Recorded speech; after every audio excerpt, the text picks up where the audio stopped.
I entered the foster care system around the age of 2.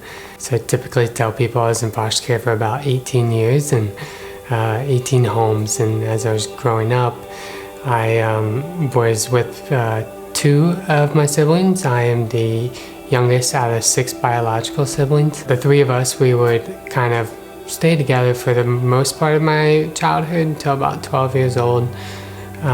We were in a really rough home. 11 days before we were about to be adopted, I told the school what was going on, and we found ourselves getting removed rather quickly. It lingered from home to home to home, and then when I was about 13, I went into a juvenile detention center because I didn't have a mom or a dad, not because I was a bad child. I was so angry, I was so mad because I couldn't understand why I couldn't have a family.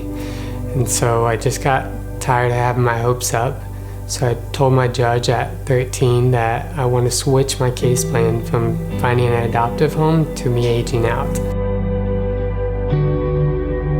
I guess when I entered high school, I started transitioning from school to school to school, like 4 schools, and that was definitely a transition period for me because I also in my sophomore year, I met Matthew Oswald, and Matt, he was my case manager. When I met Matt, it was really weird because he went in there, he shook my hand, he gave me some respect and I deserved, and I didn't know that I deserved that.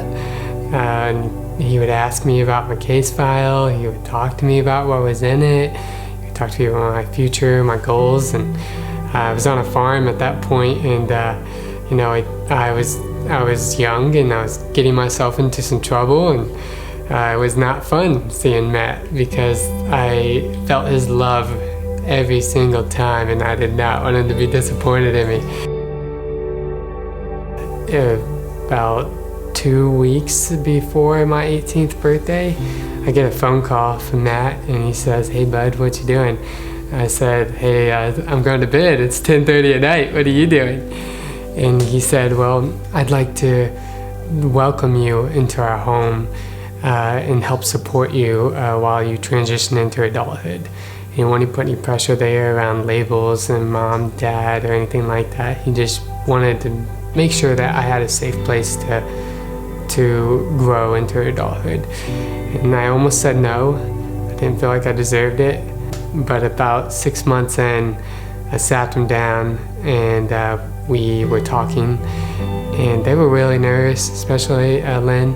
She thought I did, she was like, "Did you do something wrong at school or what's going on?" You know, really nervous. And I asked them if I can call them mom and dad. It was really beautiful being able to be myself and be flawed, be silly, you know, not get judged, but instead loved with compassion and growth. And, you know, if I did something wrong, like, you know, when I really let somebody love me, like, they're gonna help me. They're not gonna hurt me or like make me feel bad, you know. Leading from that conversation, you know, along the way this past year, I was on September 4th officially able to call myself an Oswald. And so we had the adoption in a courthouse here in Indiana. And we had friends, coaches, everybody there. And then we also had a virtual screen where the Supreme Court got involved to help it, make it happen, you know. Everybody was trying to make this day as special as it was because it was a really special day. You know, it was me being adopted and my forever family. That was cool because I actually got adopted, you know. That never actually ever took place in my life. I didn't know if I ever would. When I would pray to God when I was younger about having a family and all, like the whole 9 yards, I gave up on that prayer, and He surprised me later on and said, "I'm going to answer your prayer in a different timeline, different way."